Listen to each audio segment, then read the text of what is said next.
දෙනකොට පොඩි සපෝට් එකක් ඕන. ඒක නම් දේවිය හැබැයි. ආමක නැත්තම් ඉතින්. දේවිය. ඔව් ඔව්. දෙන.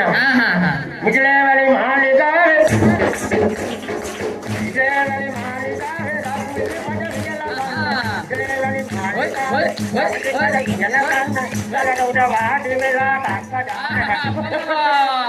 දුඩුවාමේ ඕක කිව්වොත් නම් 13 වරක් නෙවෙයි ගෙදරම යත හැකියි. බලාගෙන පුතේ ගල්ලට පෙල්ලේ විද්දන්නේ නැහැ. එහෙම කරේ. සක්කබර වැඩි කම. චික්.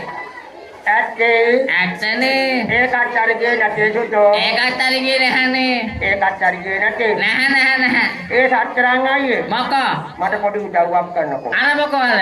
අනේ බැරියේ කියන්න පාවන. අපෝ බැරියේ කියන්නේ හැම. මට මෙන්න මේක ෆොටෝ එකක් දෙනවා. දුඩුවා මෙයාගේ ෆොටෝ මක්කට ඔහෙට. ඒ පොඩි වැඩකට. අර මක්කට ඔහෙට ෆොටෝ එයාගේ. දෙනවට කියනකෝ. අපෝ මගෙන් නම් ඉල්ලපා එයාගෙන් තමයි ඉල්ල ගන්න ඕන. අනේ කොල්ල පොඩි ෆොටෝ එකක් දෙන්න මට. අනේ කොල්ල හොඳ.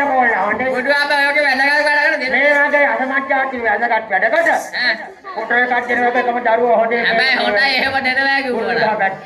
මං ටක් ගාලා ගිහින් එන්න. කොහෙද යන්නේ? අර දරුවා ෆොටෝ කරලා ලොකු කරන්න එන්න. ඒ මක්කනේ. දැන් ඒ දරුවා ෆොටෝ කරලා ලොකු කරලා ලැට්ටේ දොරේ ගහලා වාඩිව බලාගෙන කට්ටු කරනවා. ඔය කාලේ හදලා වැඩ ෂෝක් හැබැයි. ෂෝක් කඩේ කියන්නේ.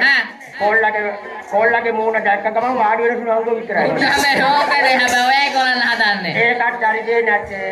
ඒකත් හරි කියන්නේ හැනේ සුටෝ. එහෙනම් දෙන්නේ අලුත් එකක්. කාලේ වෙලාවේ හැටියට හොඳ එකක් දීලා යනවා. ඕන වෙලාවේ එකක් දෙන්න. හොඳේ. කලේ හදන කිරිමඩුව කාපල්ලා. ඔය කලේ හදන කිරිමඩුව කාපල්ලා.